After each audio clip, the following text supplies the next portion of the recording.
very happy Bloomsday to all of our friends in the Rosenbach in Philadelphia from all of us here at Molly in Dublin. I'm going to read a very short passage from the Cyclops episode, which is my favourite episode of Ulysses. And this short extract is about something that I think is all the more important to us today. So here we go.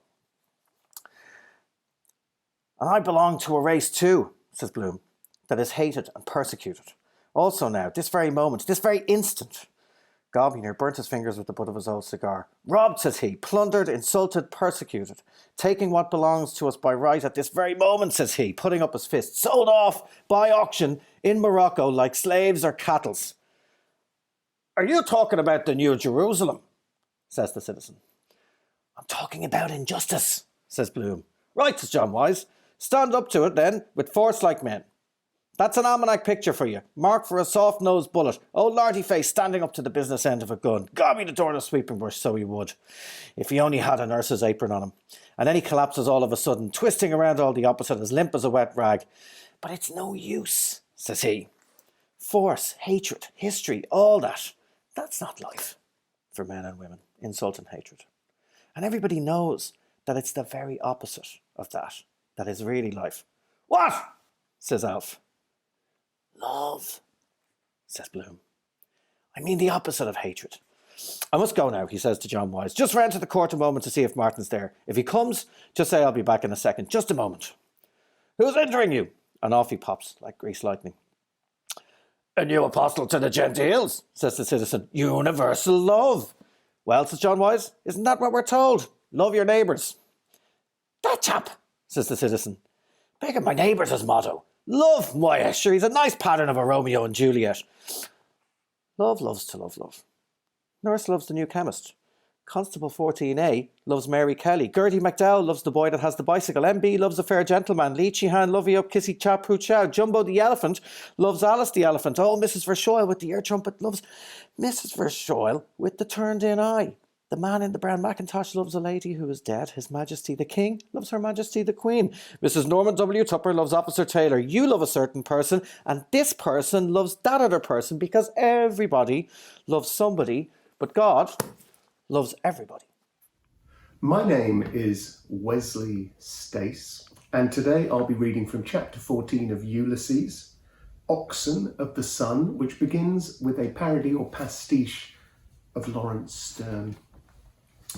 Here, the listener, who was none other than the Scotch student, a little fume of a fellow, blond as tow, congratulated in the liveliest fashion with the young gentleman, and, interrupting the narrative at a salient point, having desired his vis-a-vis with a polite beck to have the obligingness to pass him a flagon of cordial waters, at the same time, by a questioning poise of the head, a whole century of polite breeding had not achieved so nice a gesture, to which was united an equivalent but contrary balance of the bottle, asked the narrator, as plainly as was ever done in words, if he might treat him with a cup of it. Mais bien sûr, noble stranger, said he cheerily, et mille compliments. That you may, and very opportunely.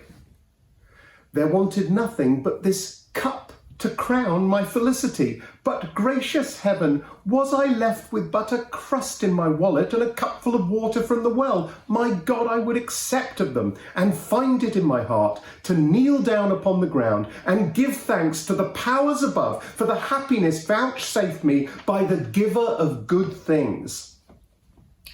With these words, he approached the goblet to his lips, took a complacent draught of the cordial, slicked his hair, and opening his bosom, out popped a locket that hung from a silk riband, that very picture which he had cherished ever since her hand had wrote therein. Gazing upon these features with a world of tenderness, "Ah, monsieur," he said, "had you but beheld her as I did, with these eyes, at that affecting instant, with her dainty tucker and her new coquette cap, a gift for her feast day, as she told me prettily, In such an artless disorder of so melting a tenderness, upon my conscience, even you, monsieur, had been impelled by generous nature to deliver yourself wholly into the hands of such an enemy, or to quit the field forever. I declare, I was never so touched in all my life. God, I thank thee as the author of my days. Thrice happy will he be whom so amiable a creature will bless with her favours. A sigh of affection gave eloquence to these words, and having replaced the locket in his bosom, he wiped his eye and sighed again. Beneficent disseminator of blessings to all thy creatures, how great and universal must be that sweetest of thy tyrannies which can hold in thrall the free and the bond, the simple swain and the polished coxcomb, the lover in the heyday of reckless passion, and the husband of maturer years. But indeed, sir, I wander from the point. How mingled and imperfect are all our sublunary joys. Maledicity! He exclaimed in anguish. Would to God that foresight had but remembered me to take my cloak along. I could weep to think of it.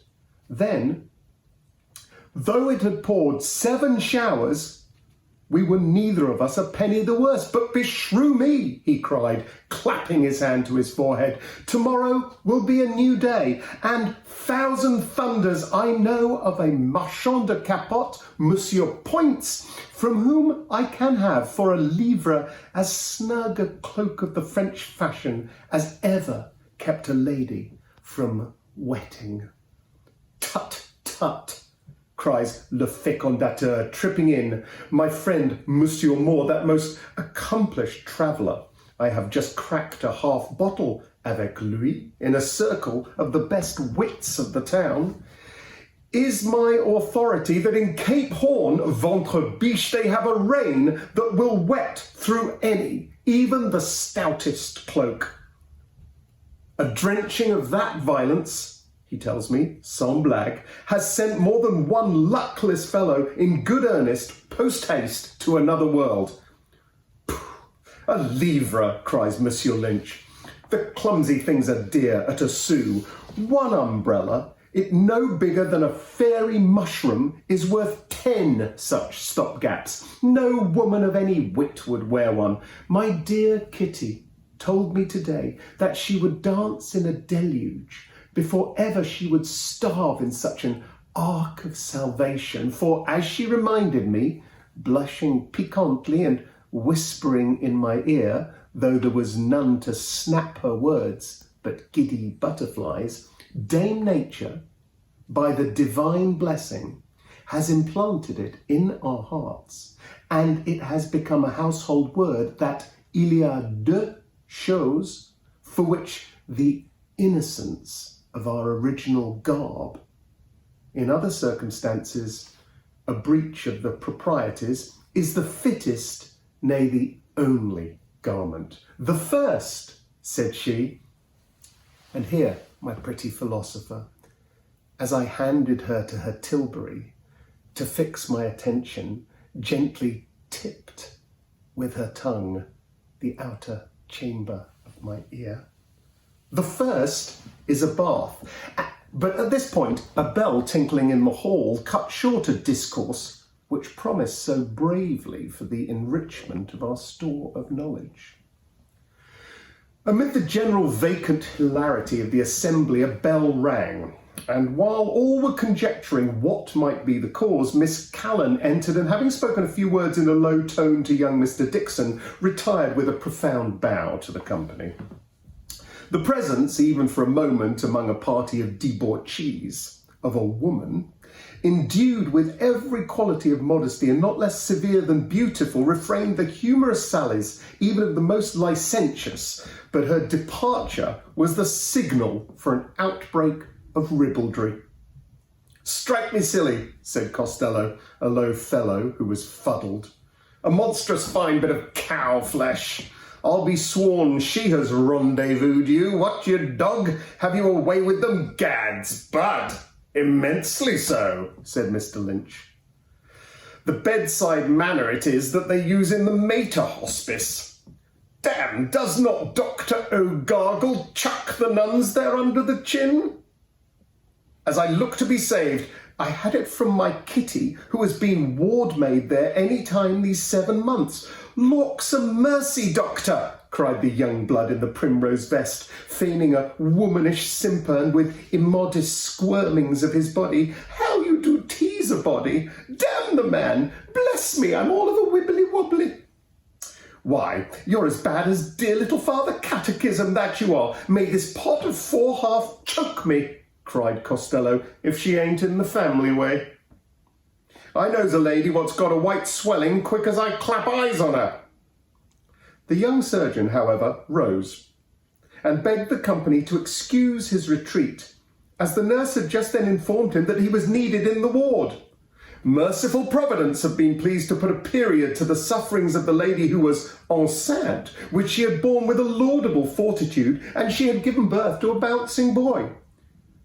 I want patience, said he, with those who, without wit to enliven or learning to instruct, revile an ennobling profession which, saving the reverence due to the deity, is the greatest power for happiness upon the earth. I am positive when I say that if need were, I could produce a cloud of witnesses to the excellence of her noble exercitations, which, so far from being a byword, should be a glorious incentive in the human breast. I cannot away with them. What? Malign such an one, the amiable Miss Callan, who is the lustre of her own sex and the astonishment of ours? And at an instant the most momentous that could befall a puny child of clay? Perish the thought! I shudder to think of the future of a race where the seeds of such malice have been sown, and where no right reverence is rendered to mother and maid in house of horn. Having delivered himself of this rebuke, he saluted those present on the by and repaired to the door. A murmur of approval arose from all, and some were for ejecting the low soaker without much ado, a design which would have been effected, nor would he have received more than his bare deserts had he not abridged his transgression by affirming with a horrid imprecation, for he swore a round hand, that he was as good a son of the true fold as ever drew breath. Stap me vitals, said he, them was always the sentiments of honest Frank Costello, which I was bred up most particular to honour thy father and thy mother that had the best hand to a roly-poly or a hasty pudding as you ever see, what I always look back on with a loving heart. Hello, I'm Charlie McMahon, and I will be reading from chapter 14, Oxen of the Sun. But Malachi's tale began to freeze them with horror. He conjured up the scene before them. The secret panel beside the chimney slid back, and in the recess appeared Haines. Which of us did not feel his flesh creep? He had a portfolio of Celtic literature in one hand, and in the other a file marked Poison. Surprise, horror, loathing were depicted on all faces while he eyed them with a ghostly grin. I anticipated some such reception, he began with an eldritch laugh, for which it seems history is to blame. Yes, it is true, I am the murderer of Samuel Childs, and how I am punished. The Inferno has no terrors for me. This is the appearances on me. Tear and ages, what way I would be resting at all, he muttered thickly, and I, tramping Dublin this while back with my share of songs, and himself after me, like the like of a Solth or a Bullawaris. My hell and Ireland's is this life. It is what I tried to obliterate my crime, distractions, rook-shooting, the Erse language, he recited some. Laudanum, he raised the vial to his lips. Camping out, in vain. His spectre stalks me. Dope is my only hope. Ah, destruction, the Black Panther. With a cry, he suddenly vanished and the panel slid back. An instant later, his head appeared in the door opposite and said, Meet me at Westland Row Station at 11:10. He was gone. Tears gushed from the eyes of the dissipated host. The seer raised his hand to heaven, murmuring, "The vendetta of Mannanan," the sage repeated, "Lex talionis." The sentimentalist is he who would enjoy without incurring the immense debtorship for a thing done. Malachias, overcome by emotion, ceased. The mystery was unveiled. Haines was the third brother. His real name was Childs. The Black Panther was himself the ghost of his own father. He drank drugs to obliterate. For this relief, much thanks. The lonely house by the graveyard is uninhabited. No soul will live there. The spider pitches her web in solitude. The nocturnal rat peers from his hole. A curse is on it. It is haunted. Murderer's ground. What is the age of the soul of man? As she hath the virtue of the chameleon to change her hue at every new approach, to be gay with the merry and mournful with the downcast, so too is her age, changeable as her mood. No longer is Leopold, as he sits there ruminating, chewing the cud of reminiscence, that staid agent of publicity and holder of a modest substance in the funds. A score of years are blown away. He is young Leopold. There, as in a retrospective arrangement, the mirror within a mirror, hey, presto, he beholdeth himself. That young figure of then is seen, precociously manly, walking on a nipping morning from the old house in Clanbrassil Street to the high school, his book satchel on him, bandolier-wise, and in it a goodly hunk of wheaten loaf, a mother's thought. Or is it the same figure a year or so gone over, in his first hard hat? Oh, that was a day. Already on the road, a full-fledged traveller for the family firm, equipped with an order book, a scented handkerchief, not for show only, his case of bright trinket-ware, alas, a thing now of the past, and a quiverful of compliant smiles for this or that, half-won housewife reckoning it out among her fingertips, or for a budding virgin shyly acknowledging, but the heart tell me, his studied baisement.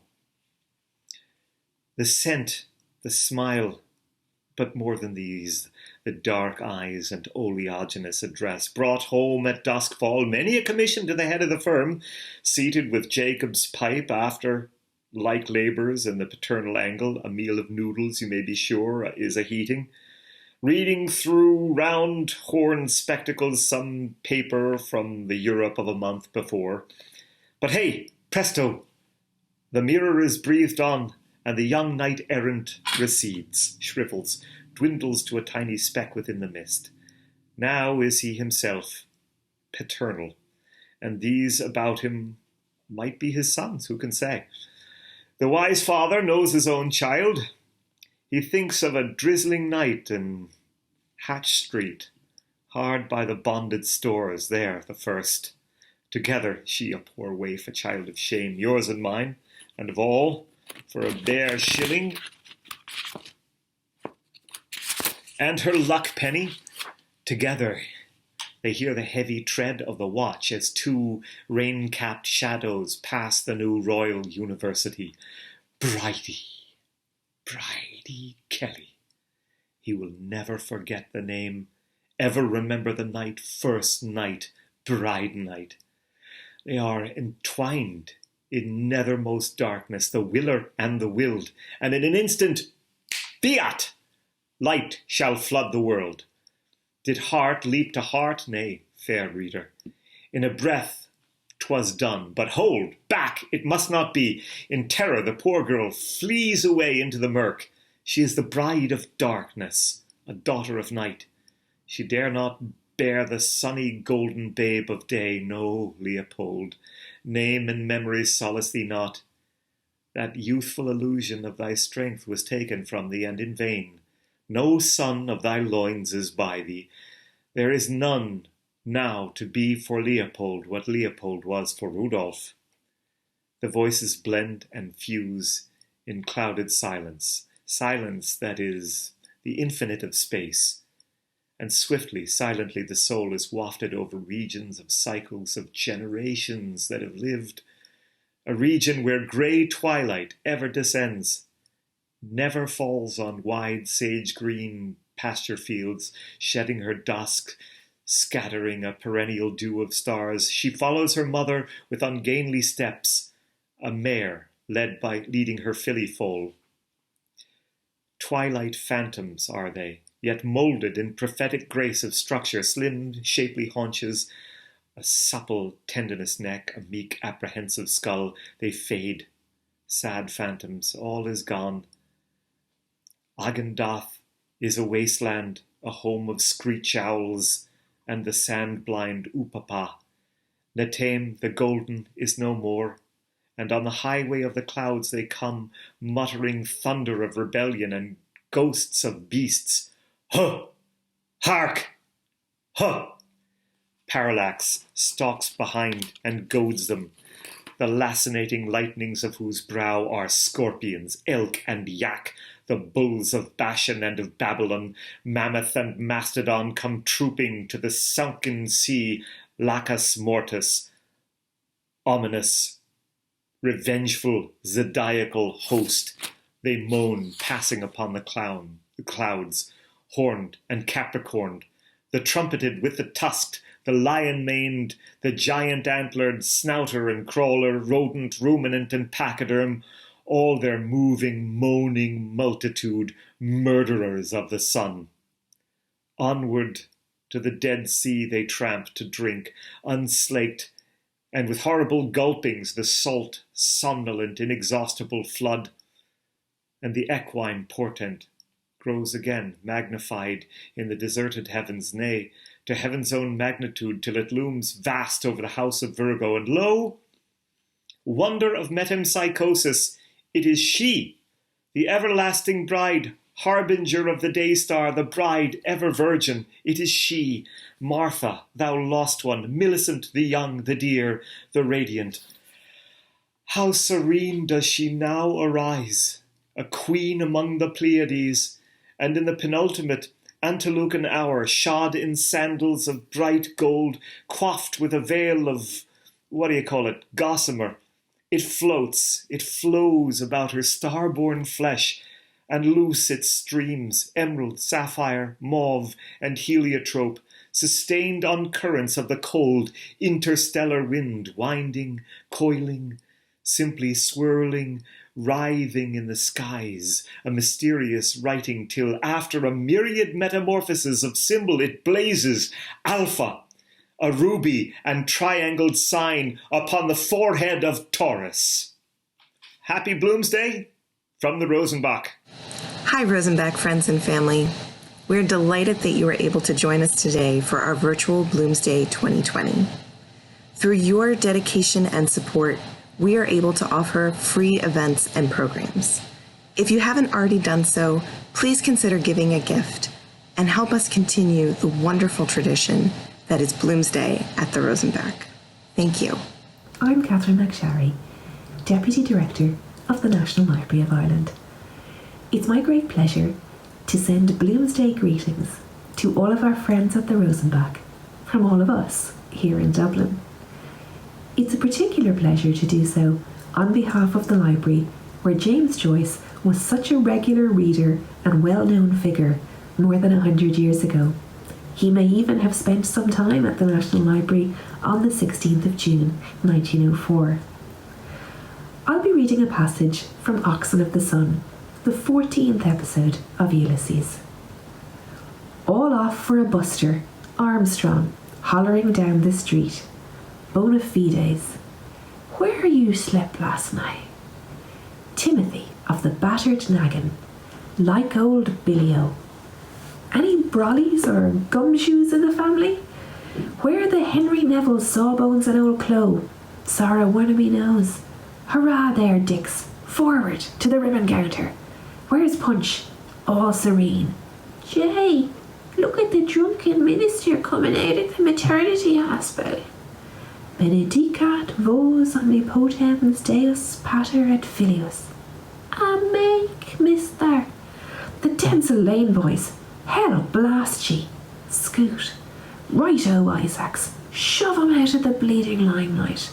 Yous joins us, dear sir? No intrusion in life. Lou heap good man. All he say me this much. En avant, mes enfants. Fire away, number 1 on the gun. Burks, Burks. Thence they advanced, 5 parasangs. Slattery's mounted foot. Where's that bleeding offer? Parson Steve, apostate's creed. No, Mulligan, abaft there, shove ahead, keep a watch on the clock. Chucking out time. Molly, what's on ye? Ma mère, ma mariée. British Beatitudes, retemplet and digity boom boom, eyes have it, to be printed and bound at the Druidrum Press by 2 designing females.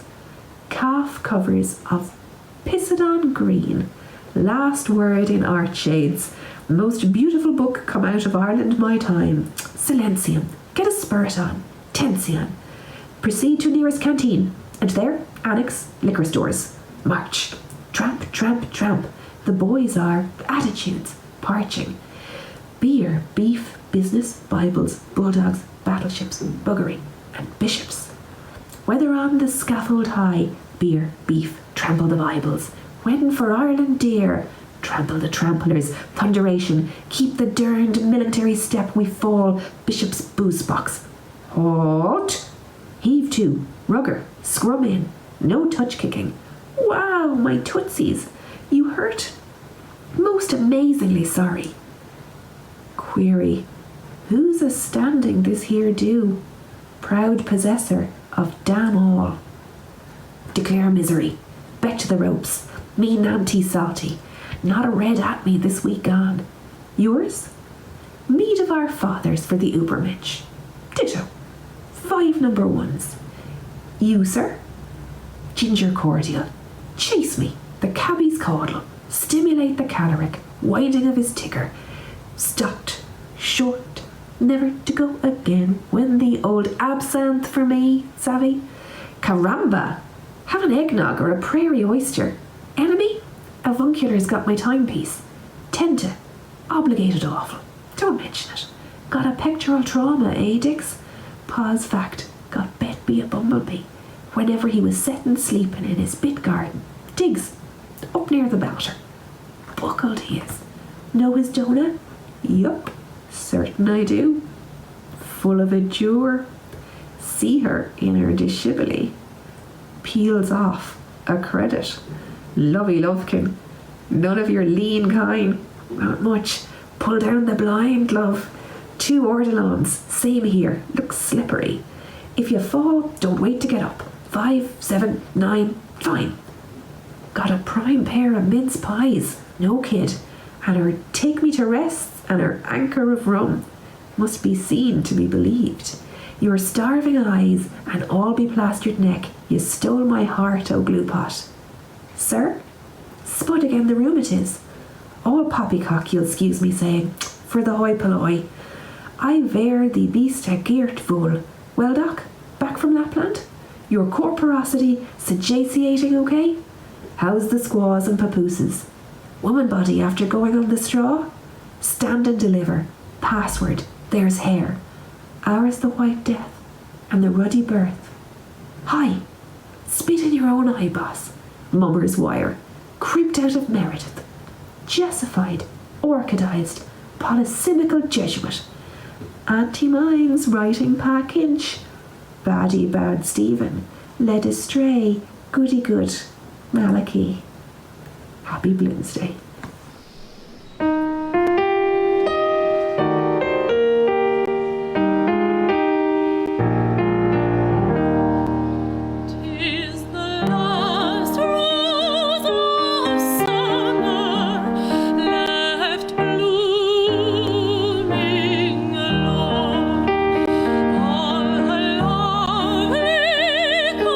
Companions, afraid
Hello, I'm Seamus Carmichael, and I'm going to be reading from Circe, chapter 15.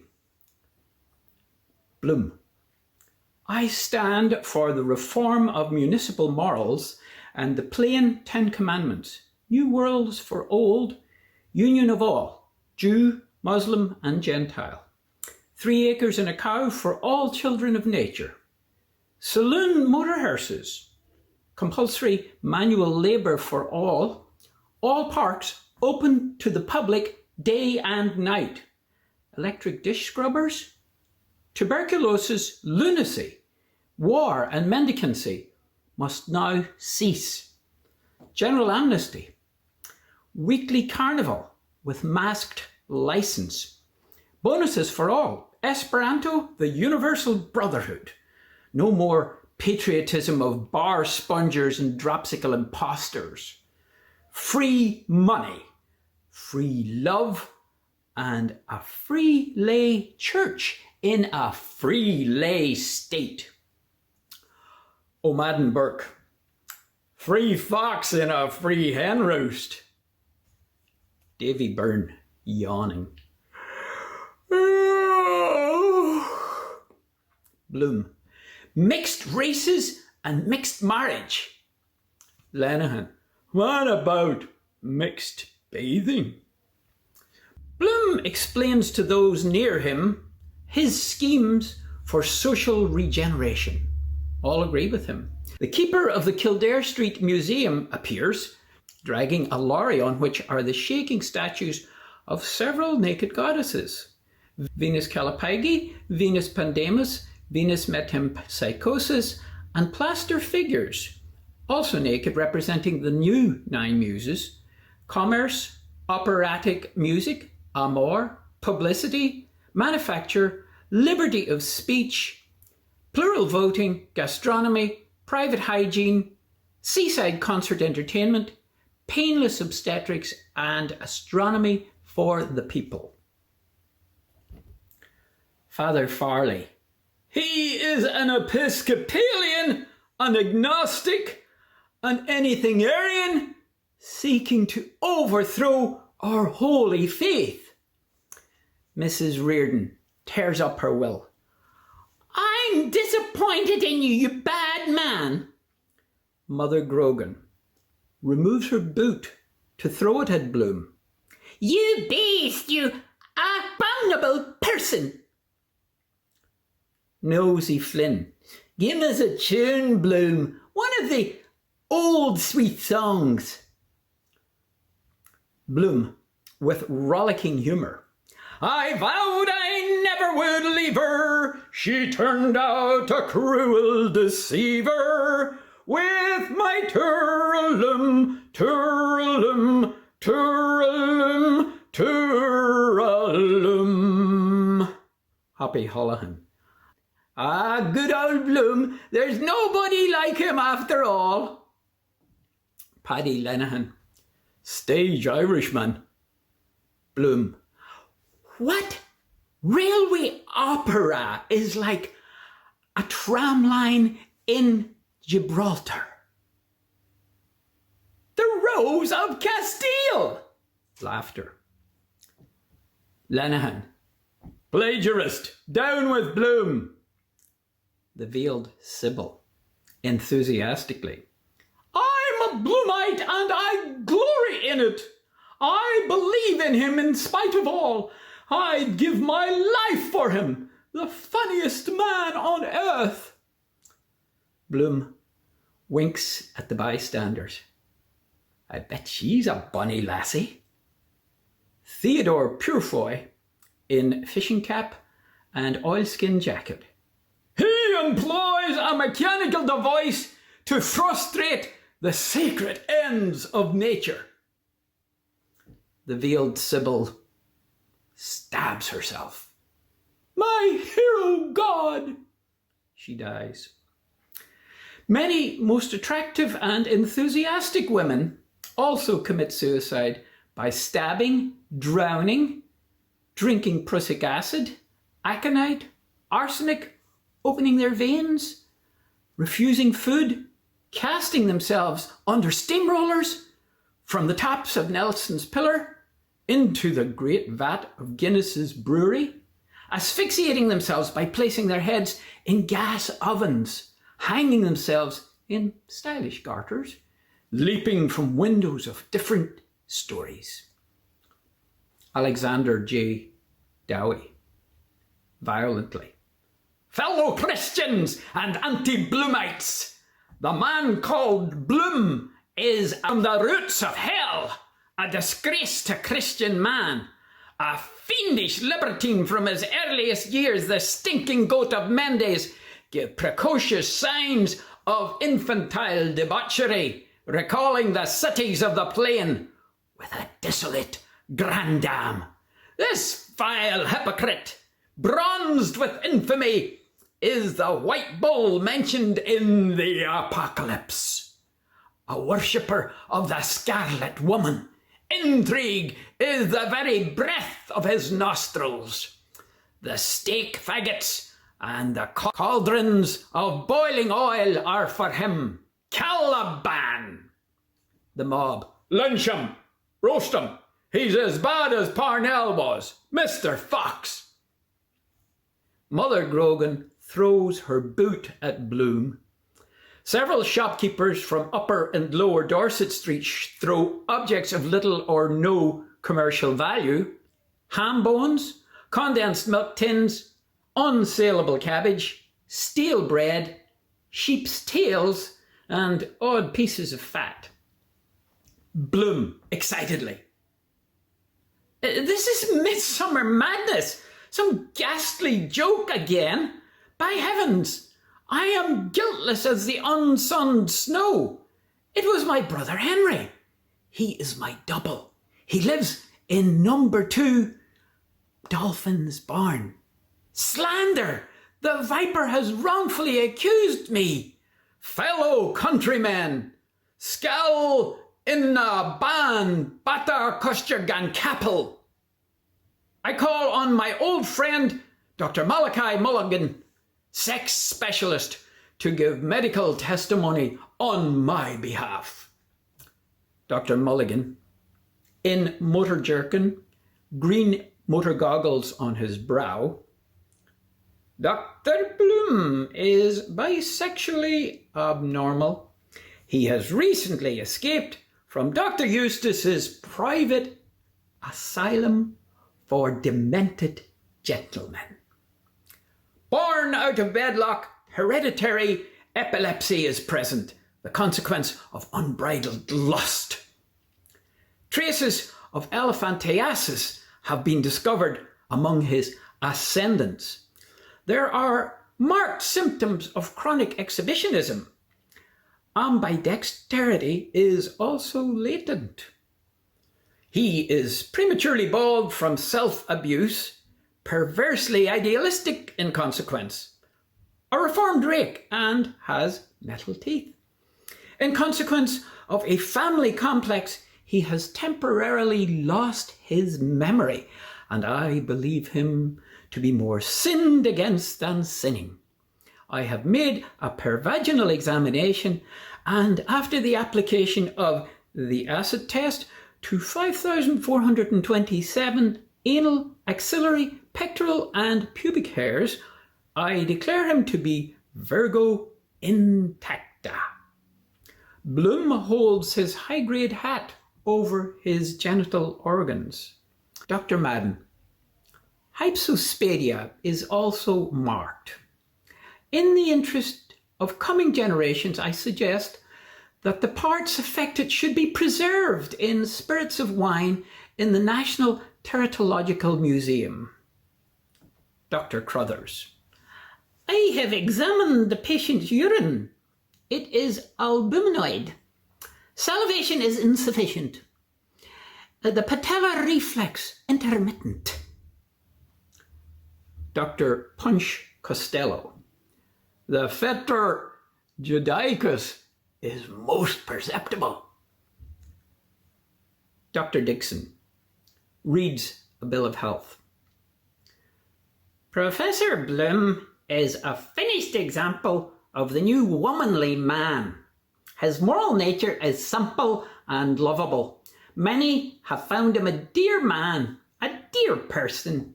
He's a rather quaint fellow on the whole. Coy, though not feeble-minded in the medical sense. He has written a really beautiful letter, a poem in itself, to the court missionary of the Reformed Priests Protection Society, which clears up everything. He is practically a total abstainer, and I can affirm that he sleeps on a straw litter and eats the most Spartan food. Cold, dried grocer's peas. He wears a hair shirt, winter and summer, and scourges himself every Saturday. He was, I understand, at one time a first-class misdemeanant in Glencree Reformatory. Another report states that he was a very posthumous child. I appeal for clemency in the name of the most sacred word our vocal organs have ever been called upon to speak. He is about to have a baby. General commotion and compassion. Women faint. A wealthy American makes a street collection for Bloom. Gold and silver coins, bank checks, bank notes, jewels, treasury bonds, maturing bills of exchange, IOUs, wedding rings, watch chains, lockets, necklaces, and bracelets are rapidly collected. Bloom. Oh, I so want to be a mother. Happy Bloomsday from the Rosenbach. Hello, I'm Samuel Delany, Chip, to all of you, reading from the middle section of Circe, the play about the brothel visit within the novel with which Joyce concludes Part 2 of Ulysses. Bloom surveys uncertainly the three whores, then gazes at the veiled mauve light, hearing the ever-flying moth. Bloom.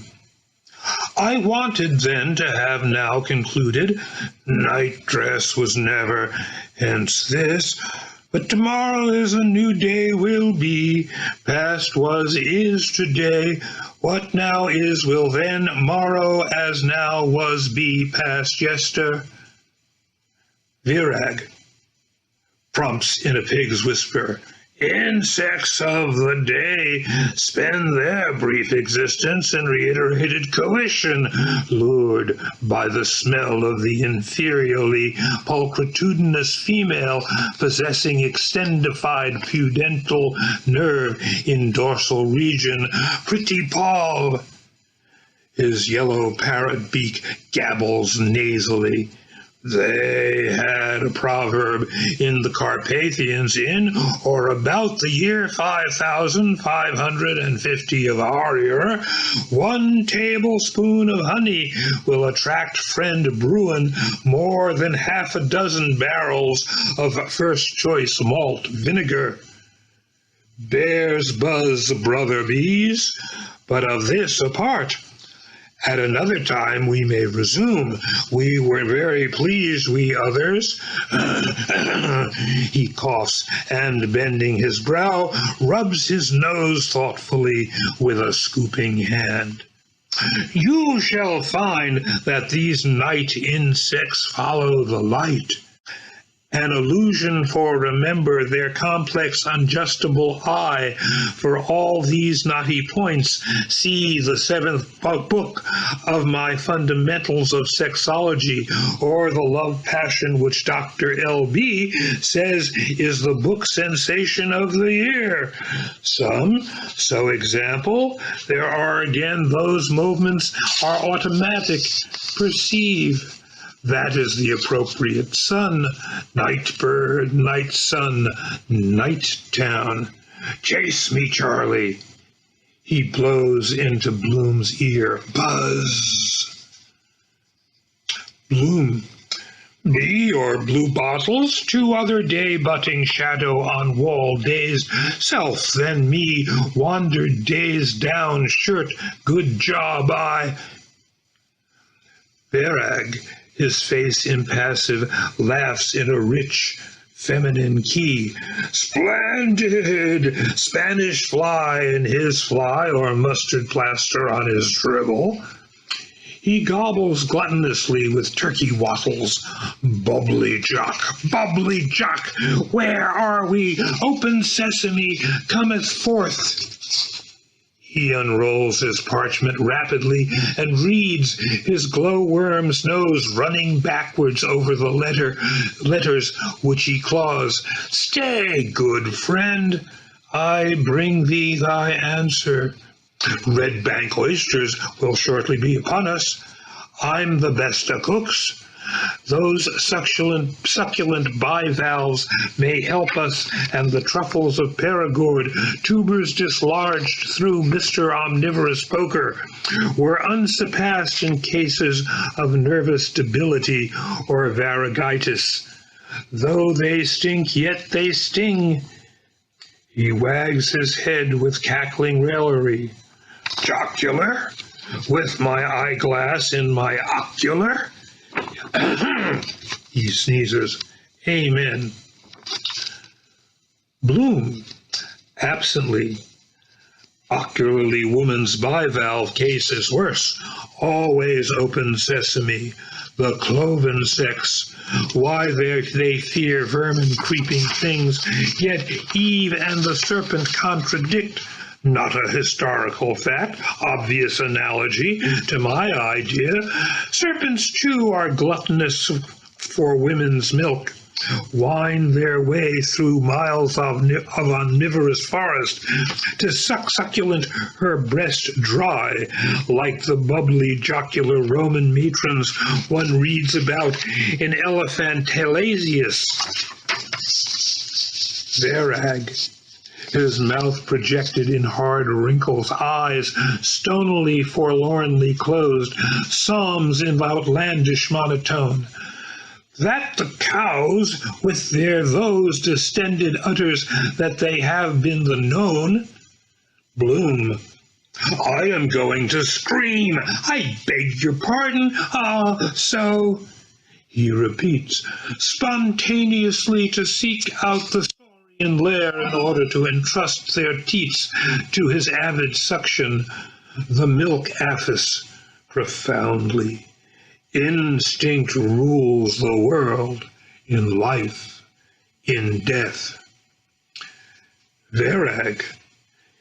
Head askew, arches his back and hunches wing shoulders, peers at the moth out of blear, bulged eyes, points a horning claw, and cries, Who's moth, moth? Who's dear Gerald? Dear Ger, that you? Oh dear, he is Gerald. Oh, I much fear he shall be most badly burned. Will some plesh Persian, not now impediment, so catastrophic submit agitation of first-class tumblelumpkins? He mews. Puss, puss, puss, puss.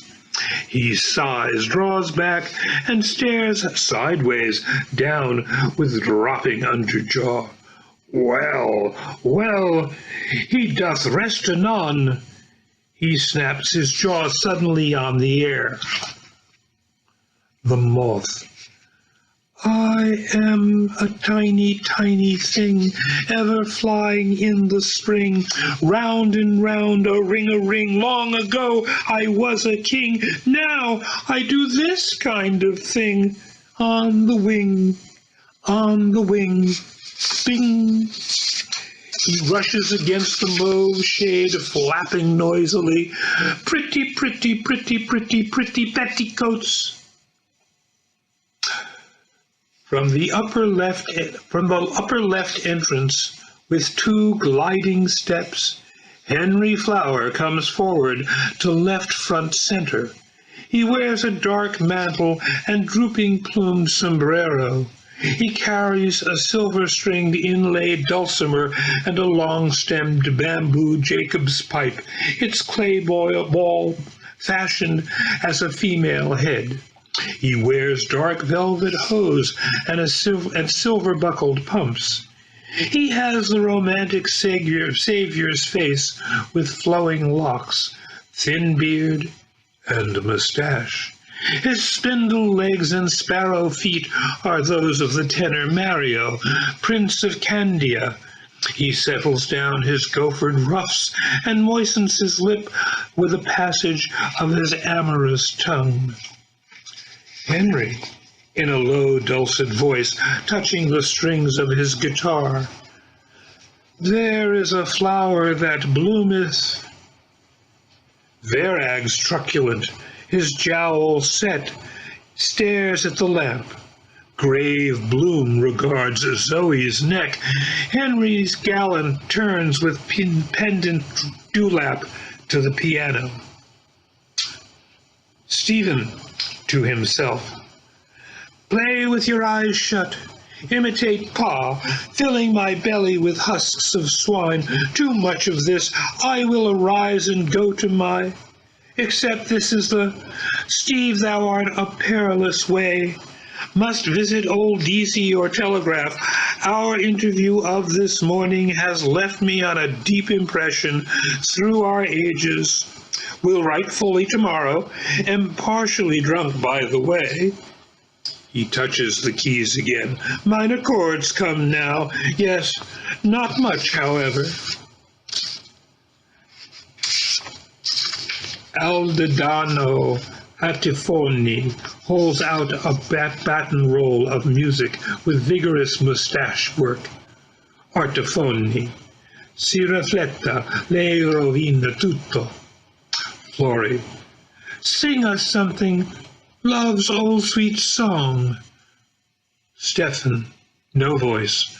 I am most finished artist. Lynch, did I show you the letter about the lute? Florrie, smirking.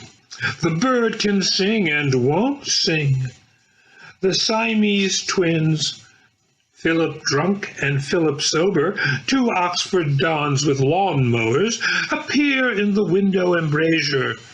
Both are masked with Matthew Arnold's face. Philip sober. Take a fool's advice, all is not well. Work it out with the butt end of a pencil, like a good young idiot. £3.12 you got, 2 notes, 1 sovereign, 2 crowns, if youth but new. Moonies and Vale, Moonies sur Mer, and Moira Larchettes. Holy Street Hospital, Burke? I'm watching you. Philip drunk, impatiently. Ah, bosh, man, go to hell. I paid my way. If I could only find out about octaves, reduplicated of personality. Who was it told me his name? His lawnmower begins to purr. Aha, yes, Zoe Musas Agapo. Have a notion I was here before. When was it? Not Atkinson, his card I have somewhere. Mac somebody. Unmac, I have it. He told me about, hold on, Swinburne, was it? No. Florrie, and the song? Stephen, spirit is willing, but the flesh is weak. Florrie, are you out of Maynooth? You're like someone I once knew. Stephen, out of it now, to himself. Clever.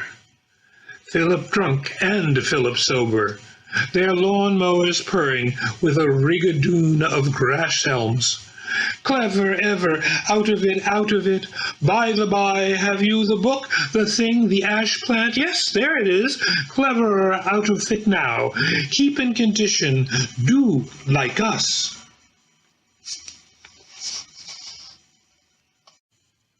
Happy Bloomsday from the Rosenbach.